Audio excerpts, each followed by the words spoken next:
মর্দার মায়া, এই দুটোই। দুটো না হলে তো কোনো জিনিস প্রোডাকশন হয় না, পৃথিবীতে কোনো জিনিসই হয় না। ও মহিলা কাঁকড়া এই যে পিছন কালা, আর মর্দা কাঁকড়া গুলো এই যে দেখেন পিছন সাদা, দুইটা দুই রকম।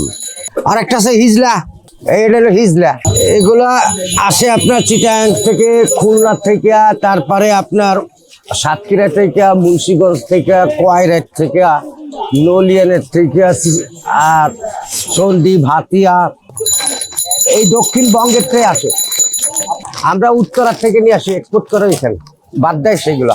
কেজি হিসেবে আনি, 360 টাকা এভারেজ, বিভিন্ন রকম করে বাইসে, তারপরে 10-20 টাকা লাভ। ও 400, 350, 300, 250, 300 বেচতে না পারলে আবার তো ফেরত নিয়ে লাগে।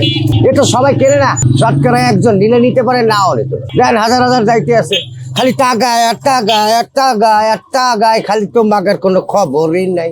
ওই সকালে আসি আর রাত 12টা 1টার সময় যাই, কোনোদিন বেচা হয়, কোনোদিন ফেরত যায়। এগুলো এইভাবে রেখে দিই, 2-1 কেজি মরে, আবার বাইসে। এই যে বাঁচলাম না, এগুলোর পিছনে জীবিত, আর এগুলো দুর্বল, এগুলো এখন বেচতে হবে। সবই সাগরের, সাগর সুন্দরবন সবই তো এক, কিন্তু এই নোনা জলের ছাড়া হয় না। এই নোনা পানি জোয়ার বাটা লাগে। আবার এই গোন বাটিকা 7 দিন হয়, 7 দিন কম, গোনে একটু বেশি, বাটিকায় কম। আর এর ফুল সিজন জ্যৈষ্ঠ বৈশাখ মাসের থেকে শুরু। এর এখন কম, এখন সুন্দরবন আর ডাইরেক্ট সাগরে, এছাড়া কোনো মাল নাই। ও আমি মিনিমাম সর্বনিম্ন 30-35 বছর খুলনায় করছে, 10-15 বছর। খুলনা যশোর পাইক গেছে, খুলনা একভাবে চালাইছে 8-10 বছর। আর টঙ্গী এসে চালাইছি কয়দিন হইল, পোলা আছে। আর এই শাকারি বাজার অন্তত 25 বছর, 2টা পিসের দোকান নাই, তখনও ঠেলতে ঠেলতে আই। বর্তমান মাল কম তো, সপ্তাহে 1-2 দিন আসে। আর তো কোনো কাজ না, আসি সকালে যাই বিকেল, ও রাত 12টায়। ও 50 কেজি আনি, 60 কেজি আনি, কোনোদিন বেঁচে যাই, কোনোদিন ফেরত নিয়ে যাই। বললাম না আপনাকে আমি সব, ওই কোনো হিসাব নাই। সপ্তাহে এখন বর্তমানে মাসের মধ্যে 5-6টা ট্রিপ দিই, ওই কোনো রকম চাইল পানি চলে। এই আর পোলা আছে টঙ্গী, 2 বাপ বেটে 2 জায়গায় বেশি। এখন কেবল 3 যুগে পাড়া দিছি, 34 বছর তো গেছে গা, বিয়ার আগের তো করি।